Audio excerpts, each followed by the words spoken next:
2017 में जो एग्ज़ाम हुआ था वो ऑनलाइन हुआ था, जिसकी वजह से अभी क्वेश्चन मेरे पास अभी नहीं है। फ़िलहाल मैं 2011 का क्वेश्चन को करवाता हूँ। यहाँ पे क्वेश्चन जितना भी है वो ऑलरेडी टिक किया हुआ है, तो आप लोगों को कोई प्रॉब्लम नहीं होगा। आप लोग सिर्फ ध्यान से इसे सुनेंगे और जहाँ पे एक्स्ट्रा फैक्ट का नीड होगा मैं वहाँ पे आपको प्रोवाइड कर दूँगा।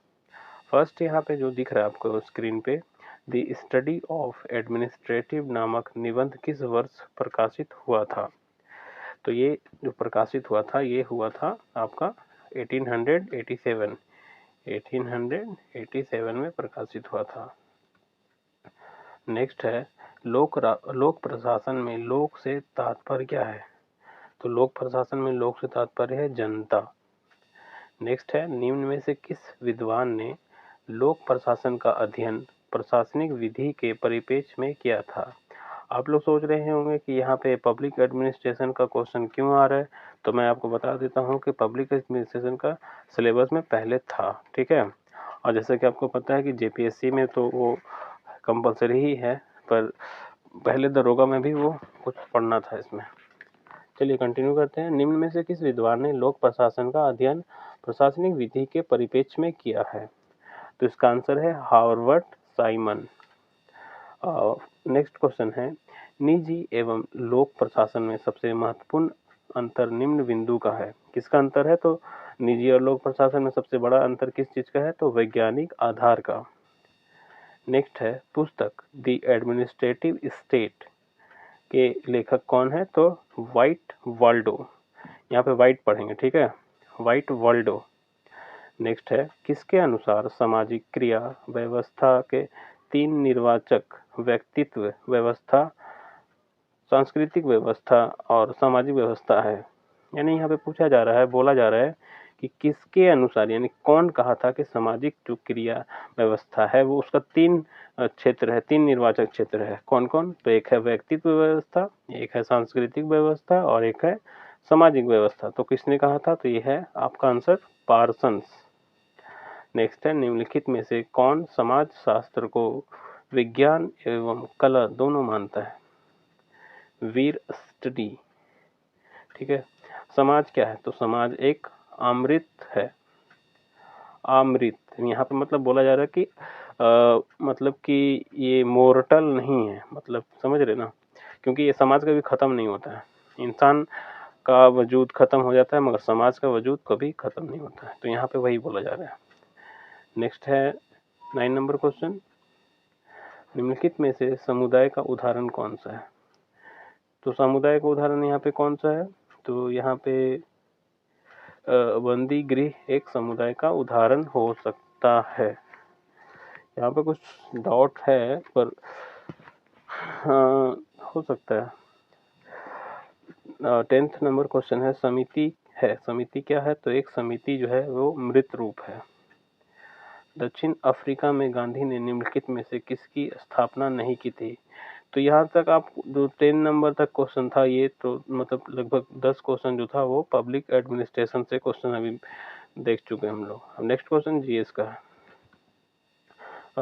ये है हिस्ट्री का क्वेश्चन है। तो दक्षिण अफ्रीका में गांधी ने निम्नलिखित में से किसकी स्थापना नहीं की थी?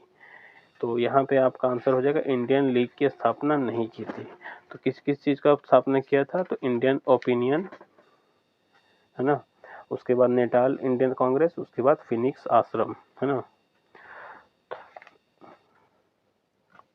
और नेक्स्ट क्वेश्चन देखते हैं, गांधी जी को पहली बार गिरफ्तार करके जेल में किस समय डाला गया था?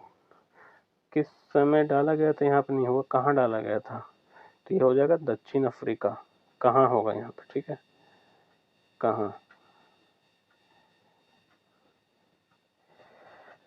नेक्स्ट है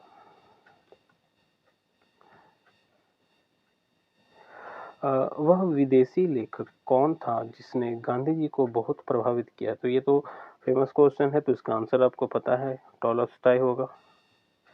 दक्षिण अफ्रीका से भारत लौटने पर गांधी जी किसके शिष्य और राजनीतिक उत्तराधिकारी बने? तो इसका आंसर आपको पता है कि गांधी जी के जो गुरु थे वो कौन थे? तो जीके गोखले थे, ठीक है।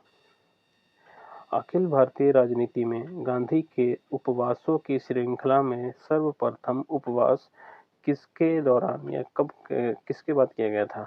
तो अहमदाबाद जो कपड़ा मिल का हड़ताल था, जो मजदूरों का जो कुछ बकाया राशि था, उसके चलते जो गांधी जी ने वहाँ पे हड़ताल किया था, तो उसके बाद से ही वो उपवास करने लगे थे। नेक्स्ट है विनय पिटक में क्या है? तो ये विनय पिटक आपको पता है कि सूत पिटक हो गया, विनय पिटक हो गया। तो विनय पिटक में किस चीज के बारे में है? तो संघ के नियम के बारे में है। ठीक है, 3 पिटक है, जैसे कि आपको पता है कि अभिधम पिटक हो गया, विनय पिटक हो गया और सूत पिटक हो गया। तो विनय पिटक में किसके बारे में बताया गया है? तो संघ के बारे में बताया गया है। गंगईकोंड चोल किस चोल शासक की उपाधि है?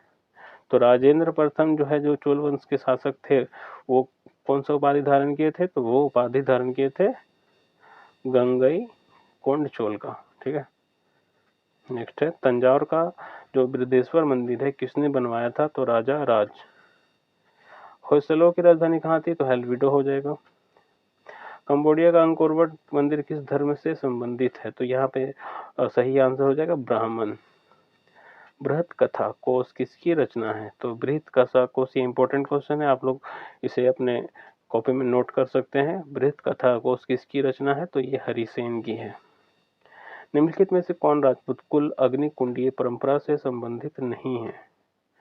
चंद्रवंशी जो है ये अग्निकुंड परंपरा से संबंधित नहीं है। ठीक है, यहाँ पे राजपूत वंश कुल के लिए यहाँ पे है चंद्रवंशी।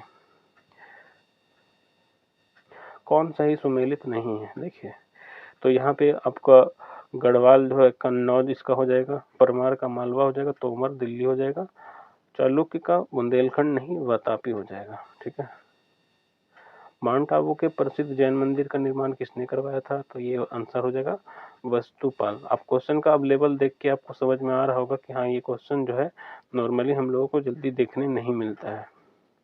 कुछ कुछ क्वेश्चन जो है इजी है।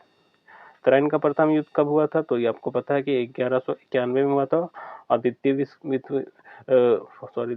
युद्ध मैं बोल रहा हूँ, तराइन का जो है सेकंड जो युद्ध हुआ था वो 1192 में हुआ था, यानी कि 1192 में। ठीक है, नेक्स्ट क्वेश्चन है 26 नंबर।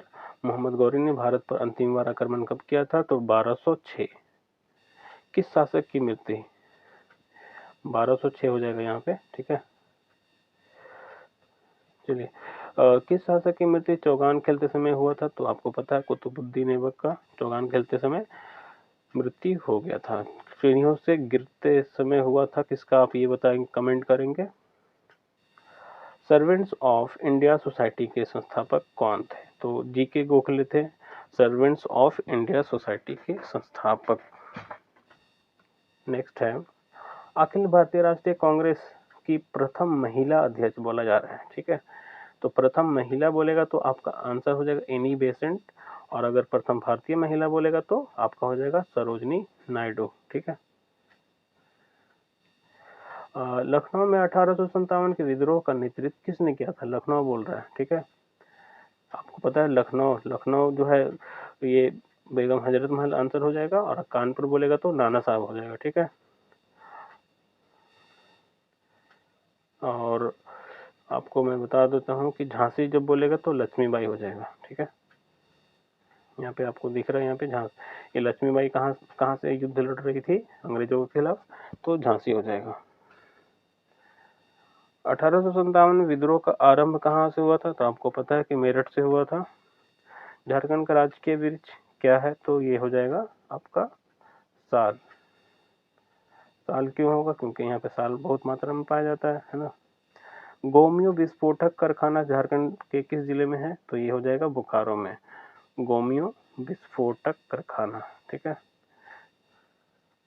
नेक्स्ट है शेखर बोस किस खेल से संबंधित है? शेखर बोस का संबंध जो है वॉलीबॉल से है।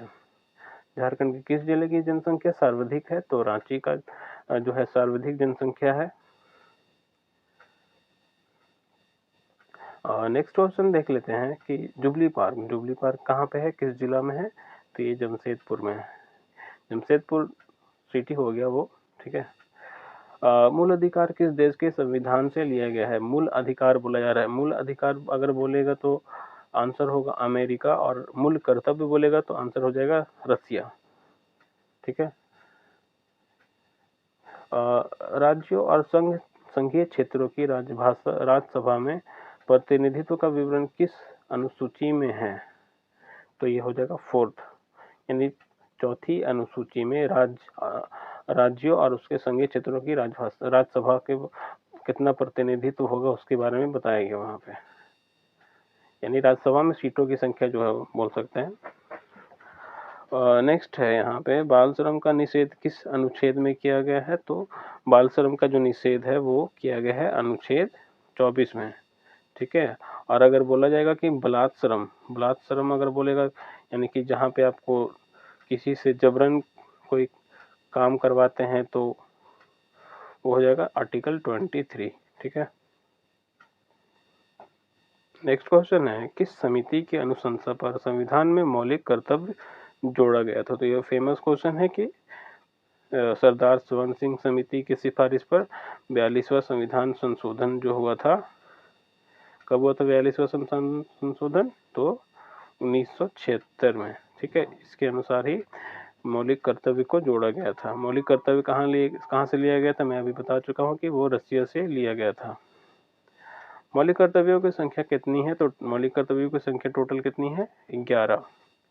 भारतीय संघ की कार्यपालिका शक्ति किसमें निहित है? तो भारतीय संघ की जो कार्यपालिका शक्ति है वो है किसमें? तो आपका हो जाएगा राष्ट्रपति में। ठीक है। यानी कोई भी काम जो होता है नॉर्मली फॉरेन से, तो राष्ट्रपति के नाम पे ही वो साइन होता है। राज्यसभा की सदस्यता के लिए न्यूनतम उम्र क्या है? तो राज्यसभा के अगर सदस्यता चाहिए आपको तो उम्र होनी चाहिए आपकी 30। ठीक है। और अगर आपको मैं बता देता हूँ कि देखिए यहाँ पे 21 साल जो है किसके लिए चाहिए? तो पंचायत का चुनाव लड़ने के लिए चाहिए। ठीक है। उसके बाद 25 वर्ष चाहिए लोकसभा का चुनाव लड़ने के लिए, यानी प्रधानमंत्री के लिए भी 25 साल ही चाहिए। ठीक है। उसके बाद 35 साल राष्ट्रपति और उपराष्ट्रपति के चुनाव के लिए चाहिए। तो आप लोग ये सारे फैक्ट को याद रखेंगे। नेक्स्ट क्वेश्चन है, महान्यायवादी संबंधी निम्नलिखित में से कौन बात सही है? ठीक है। तो यहाँ पे सारा बात जो है वह प्रथम विधि अधिकारी होता है, यानी महान्यायवादी जो है वो प्रथम विधि अधिकारी होता है। ठीक है। उसकी नियुक्ति राष्ट्रपति द्वारा होता है। उसे भारत के राज्य क्षेत्र के सभी न्यायालयों में सुनवाई का अधिकार है, यानी जो महान्यायवादी होगा वो किसी भी न्यायालय में अपना सुनवाई कर सकता है। ठीक है। तो इसका आंसर हो जाएगा डी। प्राक्कलन समिति का सदस्य कौन होता है? तो लोकसभा के मेंबर होते हैं, है ना। नेक्स्ट क्वेश्चन है, वर्तमान झंडे को कब अपनाया गया था? तो वर्तमान झंडे को आपको पता है कि 22 जुलाई 1947 को अपनाया गया था। दल बदल संबंधी उपबंध किस अनुसूची में है? तो ये 10वीं अनुसूची में है, जो आजकल काफी चर्चे में है ना। चलिए नेक्स्ट देखते हैं, कोयला खदानों में काम करने वाले कर्मचारियों को निम्नलिखित में से कौन सा रोग होता है? तो कोयला खदानों में जो काम करने वाले लोगों को न्यूमोनियोसिस रोग होता है, यानी ये फेफड़े से संबंधित एक रोग है। ठीक है। नेक्स्ट है, पीतल का संगठन। पीतल में कौन कौन सा मतलब कि तत्व होता है, कौन कौन सा धातु होता है? तो आप लोग उसके ऐसे भी याद रख सकते हैं, पीताजी। ठीक है। पिताजी। तो पीतल में हो जाएगा तांबा और जिंक। ठीक है। चलिए इसी तरह मैं कोशिश करूंगा कि आपको ज़्यादा से ज़्यादा फैक्ट इजी तरीके से याद हो पाए। ठीक है।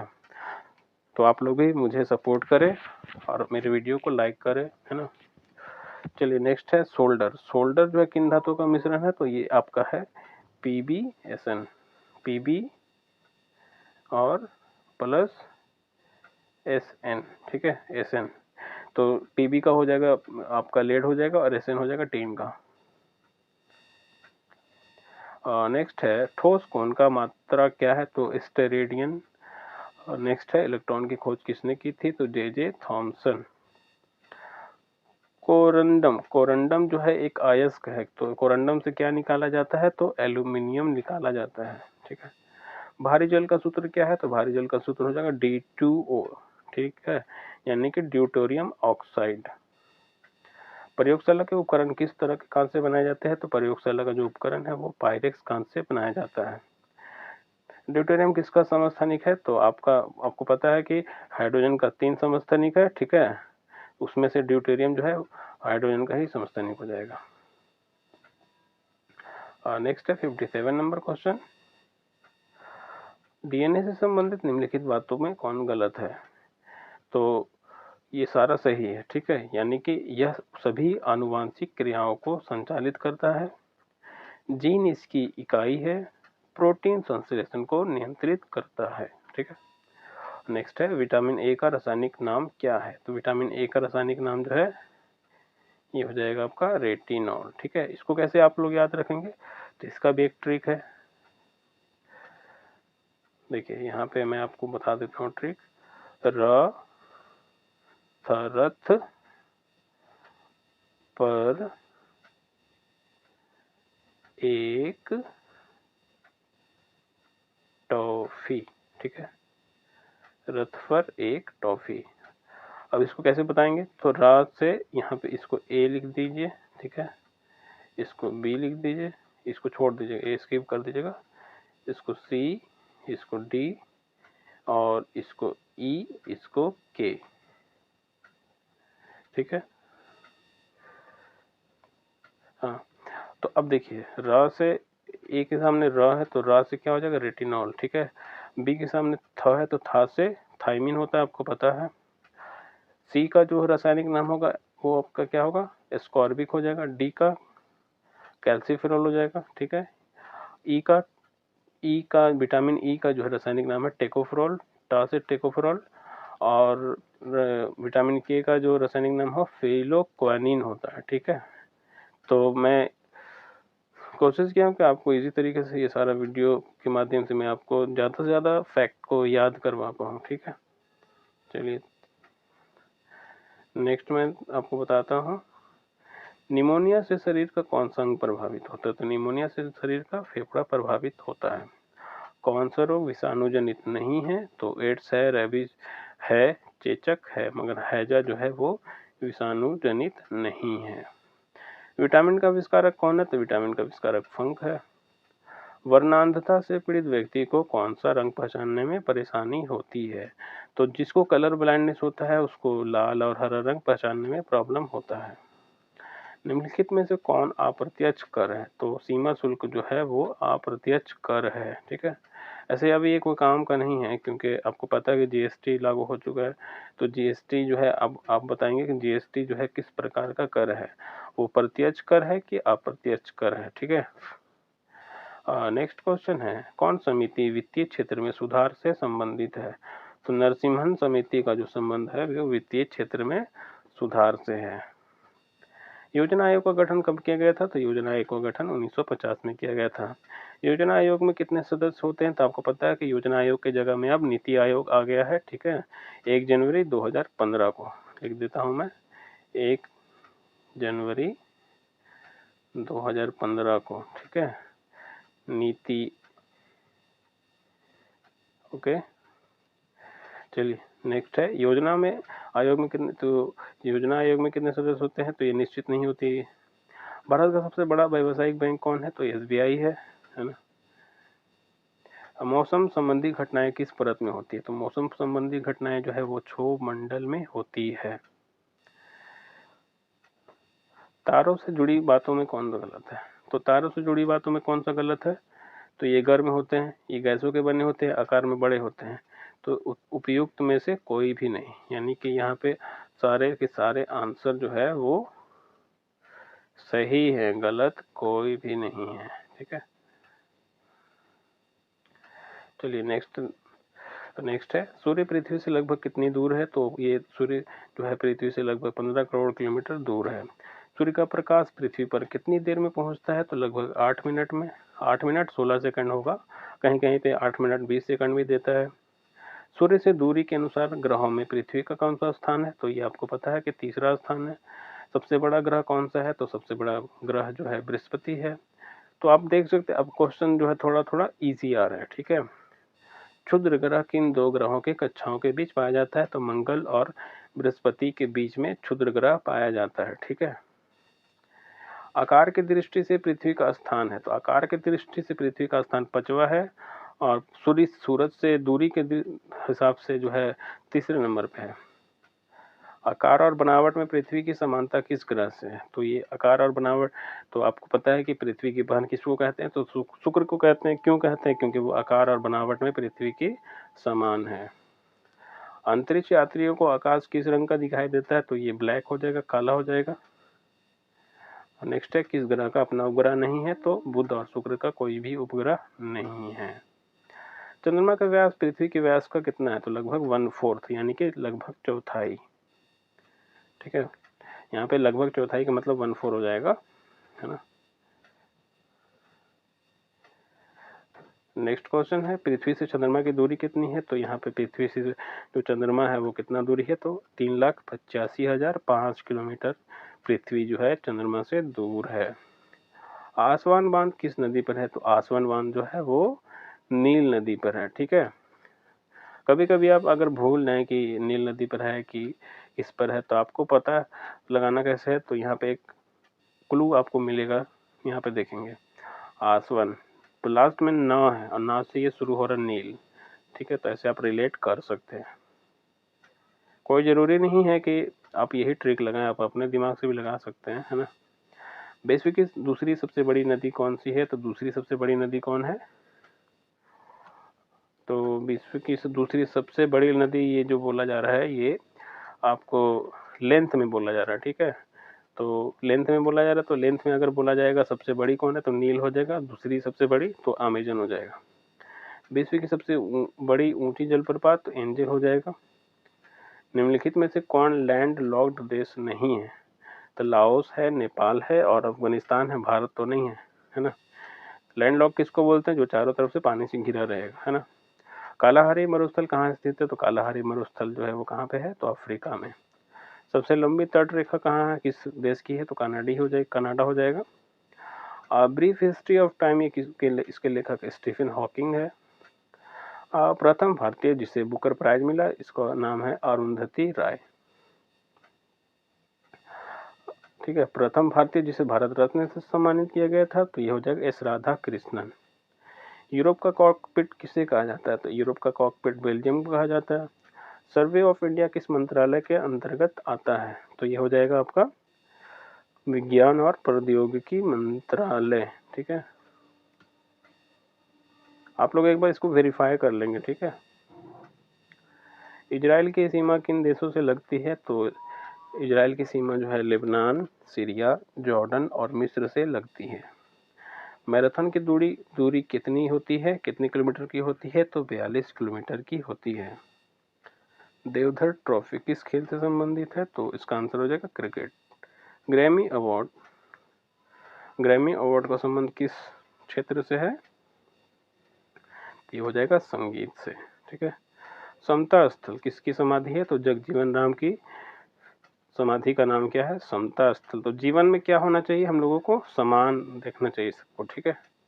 तो जीवन में समान देखना चाहिए, ठीक है। यानी राम जो है जीवन में सभी को समान देखते थे। चलिए नेक्स्ट है यूनेस्को का मुख्यालय कहाँ है? तो यूनेस्को का मुख्यालय पेरिस में है। गोदान किसकी रचना है? तो गोदान जो है वो प्रेमचंद की रचना है। पंच शब्द किस खेल से संबंधित है? तो आपको पता है कि मुक्केबाजी में पंच बोला जाता है किसको, है ना। और एक आखिरी क्वेश्चन है कि भारतीय कृषि अनुसंधान संस्थान कहाँ स्थित है? तो भारतीय कृषि अनुसंधान संस्थान जो है वो दिल्ली में है। तो ये क्वेश्चन यहीं तक था, मतलब टोटल 100 क्वेश्चन का था ये सेशन, ठीक है। ये 2011 का झारखंड दरोगा का पेपर था जिसे मैंने आपको बताने का कोशिश किया हूँ।